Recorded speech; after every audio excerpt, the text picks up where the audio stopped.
নমস্কার বন্ধুরা, মঞ্জু কিচেন হাউজে আপনাদের স্বাগত। আজকের একটা শাকের রেসিপি আপনাদের কাছে শেয়ার করব। আর এই শাক কিন্তু প্রত্যেকেই আমরা বাড়িতে বানিয়ে খেয়ে থাকি। আর এই শাকটা যদি একটু অন্যরকম করে বানাই কিন্তু খেতে কিন্তু দারুণ লাগে। আর আমি এই যে শাকটা বানাবো সেটা কিন্তু একটু ইউনিক মতন করেই বানাবো। আপনারা পুরো ভিডিওটা প্রথম থেকে শেষ পর্যন্ত দেখতে থাকুন, আশা করি আপনাদের ভালো লাগবে। এবার আমি কি শাক নিয়ে এসেছি সেটা আমি রান্নাঘরে গিয়ে আপনাদের দেখাচ্ছি, আপনারা দেখতে থাকুন। আমি এখানে দু রকম শাক নিয়ে এসেছি, একটা হচ্ছে ভেতো শাক আর একটা হচ্ছে শান্তি শাক বলে। আপনারা কী শাক বলেন জানি না, আপনারা যদি জানা থাকে আপনাদের এগুলোকে কী শাক বলে আপনারা আমাকে জানাবেন। এই যে এগুলোকে আমরা শান্তি শাক বলি আর এইগুলোকে ভেতো শাক বলি। ভেতো শাকটা তো কম বেশি সবাই জানে। এবার আমি এই শাকগুলো আগে পরিষ্কার করে নেবো বেছে। আর শাকে কিন্তু এখন এই সময় কিন্তু দানা এসে গেছে, প্রত্যেকটা ভেতর শাকে কিন্তু এরকম দানা দানা চলে এসছে। দানাগুলো এইভাবে কেটে ফেলে দেবো দিয়ে, আর এই শাকের ডাঁটাগুলো কিন্তু ভালোই শক্ত শক্ত হয়ে গেছে। এইভাবে পাতাগুলো একটু নিয়ে নেবো,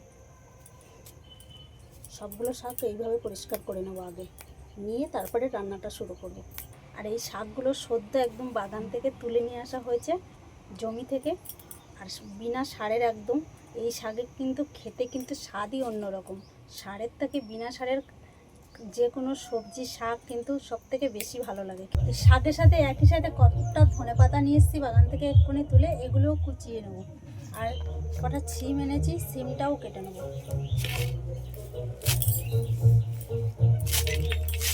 বক্সের আওয়াজটা আসছে খুব।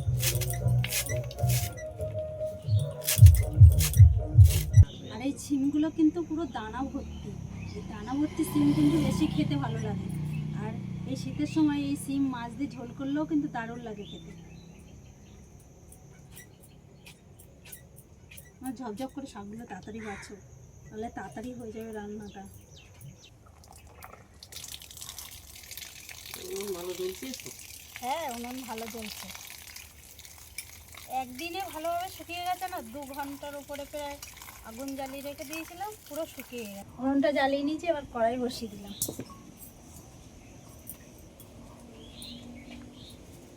একদম অল্প করে মসুরির ডাল ধুয়ে পরিষ্কার করে নিয়েছি, এই ডালটা কড়াইয়ের মধ্যে দিয়ে দেবো। এই ডালটা কিন্তু পুরো সিদ্ধ করা যাবে না, একটু হালকা সিদ্ধ করে নিতে হবে।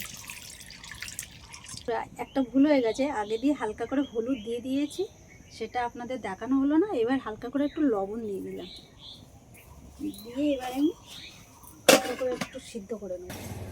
এই ডালটা কিন্তু কীরকম হাফ সিদ্ধ হয়েছে, পুরোটা কিন্তু সিদ্ধ হয়নি। এবার আমি এই সময় দিয়ে দেবো এই যে সিমগুলো ছোট ছোট করে কেটে নিয়েছি, এগুলো দিয়ে দেবো। অল্প করে মটরশুঁটি, শাকগুলো দিয়ে দেবো।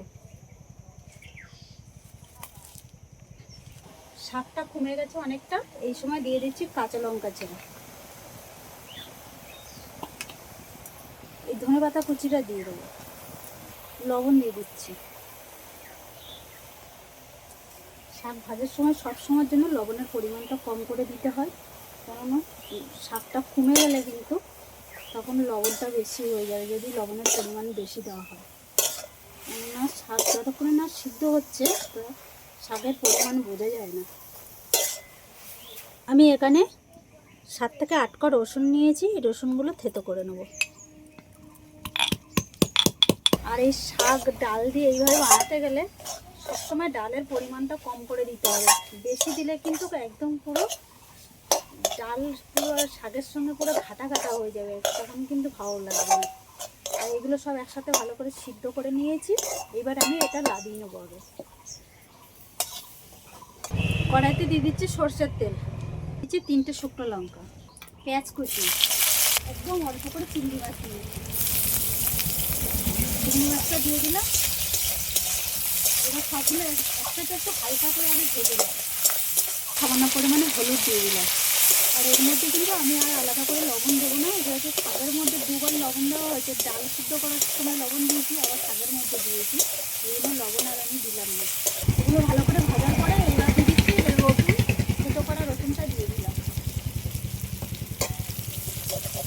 রসুনটা দেওয়ার পরে কিন্তু আর বেশি ভাজবো না, রসুনের যে একটা কাঁচা কাঁচা গন্ধ থাকবে হালকা, সেই সময় আমি শাকটা দিয়ে দেবো। তাহলে কিন্তু ওই শাক ভাজাটা কিন্তু দারুণ লাগবে কিন্তু খেতে।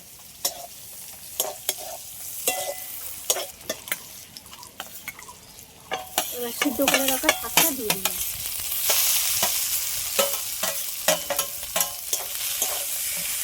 আর এই বেতো শাকটা কিন্তু হালকা একটু কষকষ লাগে, ওই জন্য হালকা করে একটু মিষ্টি দিয়ে দিলাম। আপনারা যদি এই মিষ্টিটা পছন্দ না করেন, এই মিষ্টিটা কিন্তু নাও দিতে পারেন। আর যে কোনো শাক ভাজা হয়ে গেলে নামানোর সময় একটু কাঁচা তেল দিয়ে এইভাবে নামালে কিন্তু সেই শাক ভাজাটা কিন্তু খেতে আরও বেশি টেস্ট লাগে। ওই জন্য হালকা করে একটু তেল দিয়ে দিলাম। আর বন্ধুরা, আপনারা বাড়িতে এইভাবে শাক ভাজা আমার মতো করে বানিয়ে খেয়ে দেখবেন, দারুণ লাগে কিন্তু খেতে। আর কেমন হয়েছে আমার এই ভিডিওটা আপনারা আমাকে জানাবেন।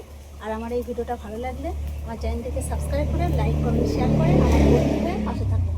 আবারও দেখা হবে পরবর্তী ভিডিওতে।